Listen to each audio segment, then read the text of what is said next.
What's up, everybody? Welcome back to the channel. I'm George from Baggers and Brews. This is Bert, and today we are talking about 5 things that you probably don't know about us.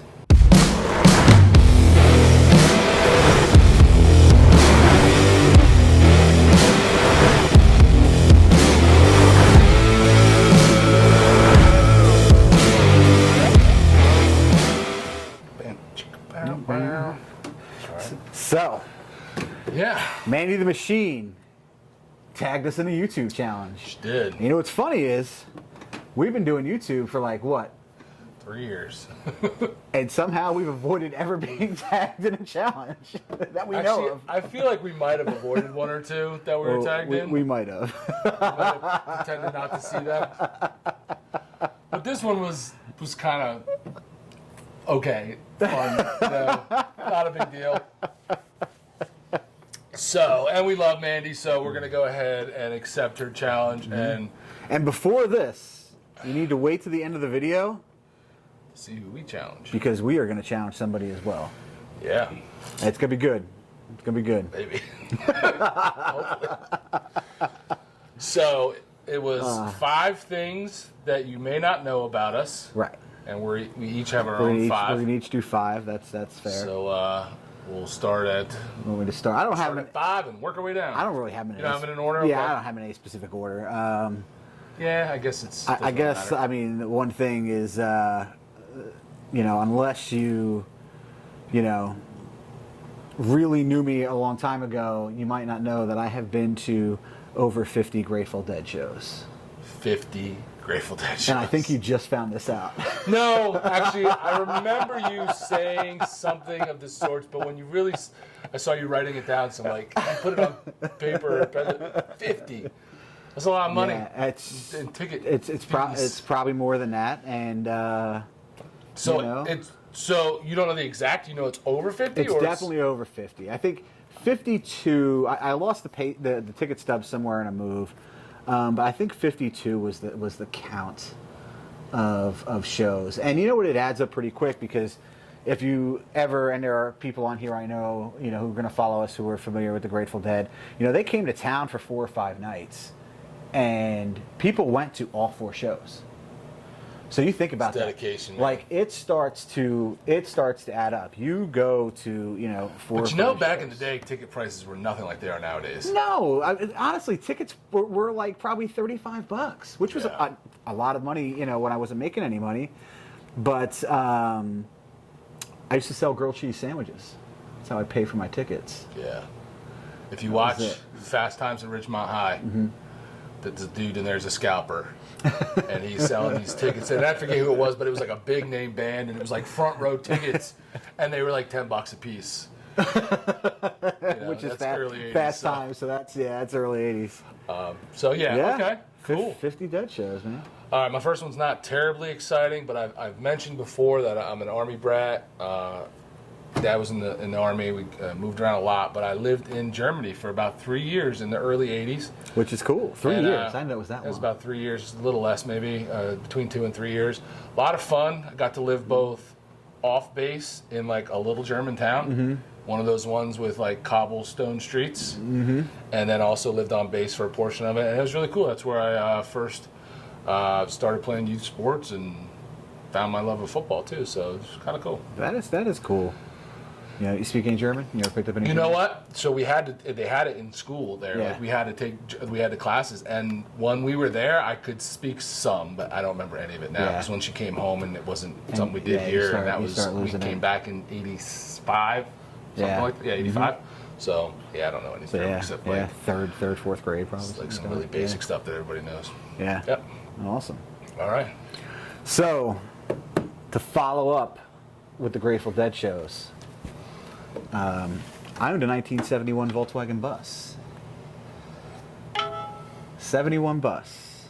So last year the upright engine had no heat, and I used to keep a Coleman camping heater zip tied. Sounds super safe. To the bottom of the emergency brake tower, and if you know, like, there's no frills in a bus. Like, the emergency brake comes out of the dash, goes down, and attaches to a cable which pulls the emergency brakes. and it was a tower that went down, and I would zip tie the camping heater to that. So we'd have to, because it was propane, you'd have to leave the windows cracked as well. It was it was it was great. This wasn't your first car, was it? Second. Wow. Second or third. I mean, it was early, and it was great. I used to. That's when Volkswagen had their Fahrvergnügen. Their whole, so probably some people don't remember. Their whole thing was, Fahrvergnügen. The feeling of being in a Volkswagen. And RU grad, 99, Justin, his twin brother Joel used to call it far from moving. Because at 55 miles an hour, the windshield wipers started to peel off the window. Oh, jeez. And I was out on a date with a girl. She had set her purse in between the seats because it had captain's chairs in the front. And that purse went up like a box of matches. On fire? Caught from the heater. Wow. And I just flaming purse across my face out the window. Wow. With a crank window. Holy crap. Bought it for $400, sold it for $400, and honestly, wish I'd never sold it because you cannot touch one now for under 30 grand. Yeah, that year. What do you got next? So, most of the folks know that follow us that I like football, and I played football. You think? I played football at a small school, Rowan University, in southern New Jersey, and I actually have the Rowan University football record for consecutive starts. Still? 52. Holy cow! I don't even think I knew that. And the reason I know, being still involved as a member of an alumni organization, they have not consecutively gone to the playoffs since. Oh, this is one of those records. It's a consecutive starts record. Right? You guys had good teams. When we went to the playoffs every year. And deep. So all those extra games Added up. that no other team since I graduated in 98 has had. So I think it'll stand for a while. It's going to stand for it's going to stand for a Now, while. here's the kicker. Being a small school and not extremely into their sports, you really can't fact check me. That's funny. Unfortunately, you can't fact check me unless you just talk to some people that played, because if you go look on the Rowan University sports section of their website, they really don't start keeping track of anything until the early 2000s, and I was done by 98. So Okay. All right, what do I got? This one, Bert's been reveling for this one. I'm an avid model railroader. Half the basement is model railroad. It's, I don't know, model trains have always been in the family. My great uncle owned a hobby shop in Jersey City. We always had trains growing up.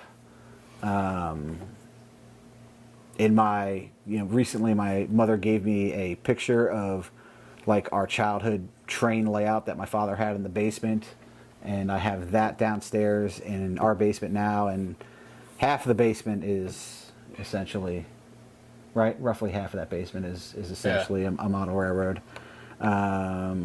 Almost done. I've been working, and I say almost done, not almost done, but all of the track is almost laid. I've been working on it since I started it in the pandemic. So that's when I buckled down and started laying model railroad track. It was conference calls and soldering, and I knocked a lot of it out. It is. And it's small trains, so it's N scale, it's 1 to 160. They are tiny. It's a lot of work with tweezers, and but you're used to tweezers. There you go. I lined that up for him. So I mean, I think it's cool. I mean, it's neat. I mean, who doesn't like to build models? Just nobody has time. Not anymore, but I was an avid modeler, airplane model builder as a kid, so I get it. It's it's fun. It's a challenge. It's cool, but it is tedious. So it is challenging. It is tedious. But you actually make shit. Yes. Like, not everything involved in your model train world was bought from the store. No. Which is pretty cool. A lot. There are buildings that I have made, just out of styrene and plastic and no kits. I built a lot of stuff out of balsa wood. So even if there is a kit on, there are some kits on the railroad, but even if there is a kit on the railroad, chances are I have done something to that kit. For instance, if the Four Stooges, Jane, his wife, laser printed a storefront for me, because I built an actual store that's up in Milford, which is, a town that we recently stopped in on our last ride. I built one of the stores from that town that's on the layout. So it's So it's creativity, which that's a thing. I don't have a lot of that. It's not my thing. It's not my thing. That's a thing. Cool. So, that's cool. what do you got? So yeah, sticking with football for another minute here. Like we were talking about, along with those records, we went deep into the playoffs every year. Yeah.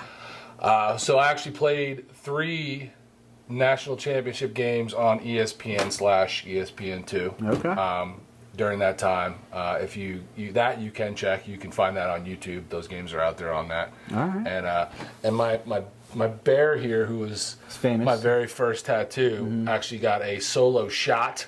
As the sideline camera guy came around and zoomed in on it, which is funny because my arm was bare back then. It was just the bear. It was just the bear. And actually, as they came in on the camera zoomed in on it, one of my offensive line mate, buddy, retards, was sitting there, and he went like this on the bear's nuts. So that was on national TV. They did not cut that out. I actually have it on VHS. I have all 3 of them on VHS, so I do have proof of that. Something I'm proud of. We were kind of the Division III Buffalo Bills of the 90s, because we you guys went to 3, never won one. Ran into a little powerhouse called the Mount Union Purple Raiders, which I do not like to discuss, so we're going to move on now. Yeah. That's a little bit right here. But also recently, like while you're talking about that football team that you had, your coach, who coached you guys last year, right? Yeah. Won the national Yes. Won the NCAA national championship. Right? The FCS. the sub bowl bracket, which is Okay. Division I, but Okay. it's not the FCS? It's the FCS or something like Okay. that. He's won at that level. He won in Division II with Delaware, and went to 4 at Rowan, because he went to 1 the year before I even got there. So he's got a history of winning, and I love him, and he's a good coach. All right. People, I mean, there's a thing that obviously people, who know me know, but not everybody on YouTube, probably knows. I mean, I'm sure a handful of people do, but my first career, I was a registered nurse. Greg's in medicine too, Larry. Oh, really? Yeah. What field? Nursing. Worked in city hospitals, worked in the city of Trenton, worked in the city of Newark. Went to nursing school like right out of high school, and did it for a handful of years, and wound up specializing in cardiology, and even more specialized in the field of electrophysiology, which is the electrical conduction systems of the heart. And that led me to the industry side of that, but I haven't been a practicing nurse in probably 20 years now, 21 years. So, yeah, it's been a minute. Cool. Yep, saving lives. Saving lives. This one's a little bit embarrassing. I mean, not terribly, but so, as you guys know, if you watch, and maybe you don't, I'm obviously married to the Piney Princess, but I wasn't always married to the Piney Princess. Oh. And before we got together, I was previously engaged. There you go. To a college girlfriend that I was with for a long time. And obviously that didn't work out. Thank God. But just a little tidbit. I was engaged, and thankfully that didn't work out. Yeah. And now happily married almost 21 years this month. Yeah, wow, 21 years. Yeah. Crazy. Wow. And smiling every day. Love you, babe. All right, my last one. If you're in the side chat, you know this. If you're in the Discord, you obviously know this. I am am a musician. Yeah, there you go. I'm a musician. I've played bass probably since I was about 12 years old. Play a little guitar. Before we started this whole YouTube venture, and actually before I relocated from North Jersey to South Jersey, I played in cover bands probably up until the time I was about 40 years old. So I played out from the time when I was old enough to play gigs until I was about 40. Generations have changed. People don't go out to see bands at bars a lot. You know, the whole scene around that in New Jersey changed. New Jersey used to be the cover band capital of the world. We've had some huge cover bands come out of here. Cover bands that have been on, you know, MTV shows. Obviously, we've had, you know, Spring Break in the Jersey Shore. They did a whole Jersey Shore Spring Break before the series. There are a number of cover bands that were on that. Was not me, but yeah. Playing a lot of bands. You were playing when we started hanging out. Yep.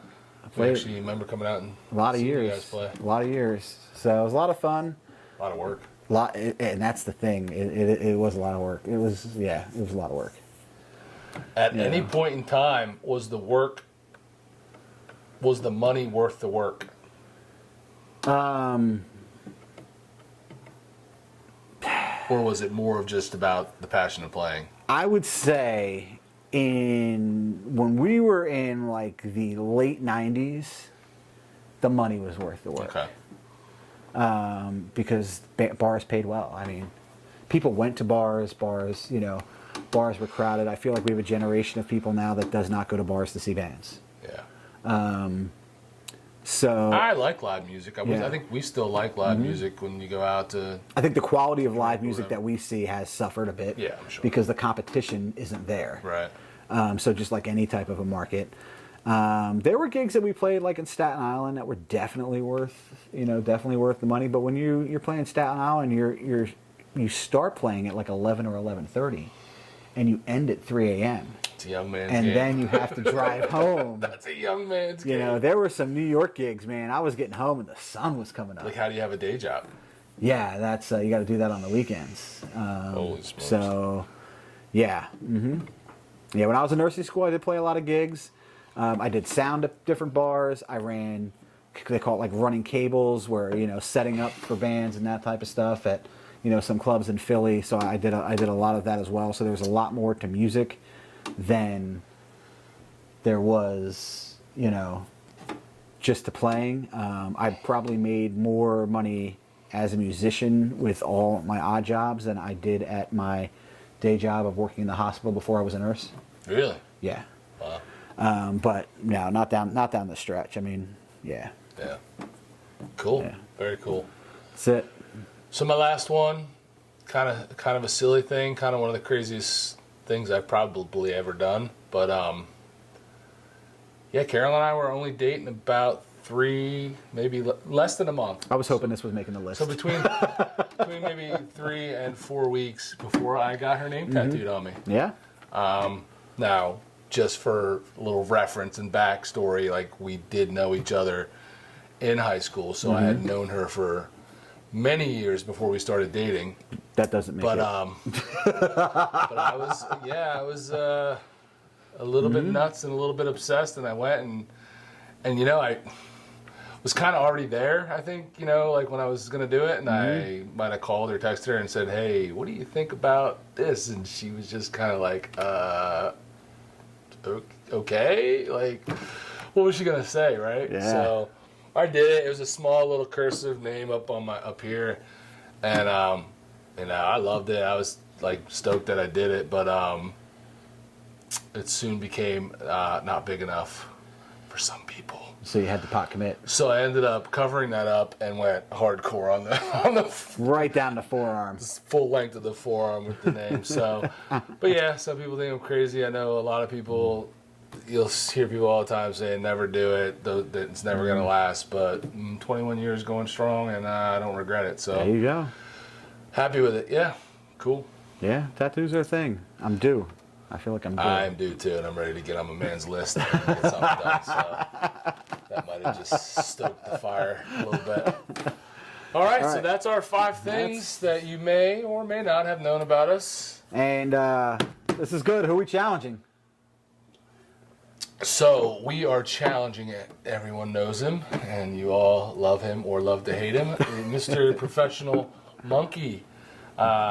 We want to hear about 5 things that all of us who all know you so well, because you're such an open book and on lives and on videos every day, and we see your life all the time. We want to see 5 things that we don't already know about you. So, And I got to say, I'm throwing a curveball. I think the people probably want to hear 5 things about Mrs. Monkey as well. I think you're probably right. So the monkeys, The people want to know. they do. Because let's be honest, most of them don't really care about you. They want to know about her. So, the both of you, let's hear. Let's see what you got. I'm sure there's something interesting in there that we don't know. Look forward to hearing it. Let's go. All right. All right, so if you found this video and you made it this far, hit that subscribe button if you're not already subscribed. Hit that like button, ring the bell, do the things, and let us know if you were I surprised. can't wait to hear the comments. These comments should be good. Tell us what you Lord think. help me. That's funny. All right, All right. See you later. catch you in the next one.